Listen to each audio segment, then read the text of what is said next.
আজকে সকালবেলা ঘুম থেকে উঠেই চলে গেলাম বাড়ির বারান্দায় এই বৃষ্টি ভেজা সকালটাকে একটু ভালো করে দেখব বলে। কালকে রাত থেকেই চলেছে প্রচুর ঝড় বৃষ্টি, তার প্রকোপটা কিছুটা হলেও সকালে ছিল। বারান্দার ফুল গাছগুলোকে একটু দেখলাম আর ভিডিও করে নিলাম। তারপরে ঘরে এসে রেডি করে নিলাম সকালের ব্রেকফাস্ট। আজকে ব্রেকফাস্টে ছিল পরোটা আর ঘুগনি। কালকে রাত থেকেই বৃষ্টি হওয়ার দরুন অত্যধিক গরমের যে প্রকোপটা সেটা অনেকটাই কমেছে আর বেশ আরামদায়ক একটা পরিবেশ তৈরি হয়েছে। খাওয়া দাওয়া সকালের হয়ে যাওয়ার পরেই রান্নার প্রস্তুতি করব বলেই ঠিক করলাম। সকালবেলায় হাজবেন্ড কিনে এনেছে চিকেন, সেটাকে রেখেছি, কিছুক্ষণ বাদেই রান্না শুরু করব। ব্রেকফাস্টটা হয়ে গেলেই রান্নাটা আমি এবার স্টার্ট করব বলে প্ল্যানিংটা করতে থাকলাম। তারপরেই চিকেনটা ধুয়ে নিয়ে নুন, হলুদ, একটু কাশ্মীরি মির্চ আর তার সাথে সর্ষের তেল দিয়ে ভালো করে ম্যারিনেট করে কিছুক্ষণ রেখে দিলাম। আর আলুটাও মাংসের সাথে একবারে কুকারে সেদ্ধ করব বলে ঠিক করলাম, কারণ আমি এভাবেই রান্না করি, এতে আমার রান্নাটা একটু তাড়াতাড়ি হয়ে যায়।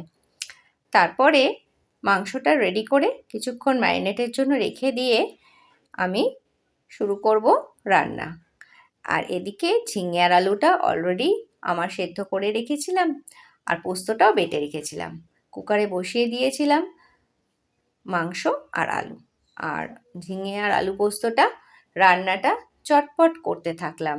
যেহেতু আগে থেকেই আমি সব সেদ্ধ করে নিই, তাই রান্নাটা কিন্তু আমার তাড়াতাড়ি হয়ে যায়। মাংসের ঝোলটাও কমপ্লিট করে নিলাম। তারপরেই স্নান সেরে পুজো টুজো দিয়ে দুপুরের খাওয়া দাওয়ার আয়োজনে লেগে পড়লাম। কারণ দুপুরবেলা খাওয়া দাওয়ার পরে একটুখানি রেস্ট নিতে না নিতেই বিকেলবেলা থেকেই আমার শুরু হয়ে যাবে অনলাইন আর্টে ক্লাস। আর আমার হাজব্যান্ডেরও আজকে কোচিং ক্লাস হবে। স্টুডেন্টরা এসে যাবে 4টে থেকেই, রাত 10টা অবধি চলবে ক্লাস। তাই দুপুরবেলা খাওয়া দাওয়ার পরেই অল্প যেটুকু সময়, ওই আধ ঘন্টা মতো টাইম পাবো আমরা একটু রেস্ট নেওয়ার, তারপরেই যে যার মতো কাজে লেগে পড়া। তবে আজকের এই বৃষ্টি ভেজা দিনের খাওয়া দাওয়াটা আমরা জমিয়েই করলাম। বেশ ভালো লাগছিল, কারণ সেই গরমের দাবদাহটা অনেক কমেছে আর একটা ঠান্ডা ঠান্ডা পরিবেশে বেশ ভালো লাগলো খাওয়া দাওয়া করতে। তারপর দুপুরে খাওয়া দাওয়ার পরেই মনে হলো একটু মিষ্টি মুখ হলে ভালো হয়।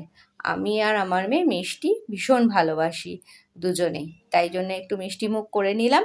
তারপরে একটুখানি রেস্ট আগেই বললাম নেব, আর তারপরেই ক্লাস শুরু করে দেব। তো চলো এখন এ পর্যন্তই, আবারও দেখা হবে পরের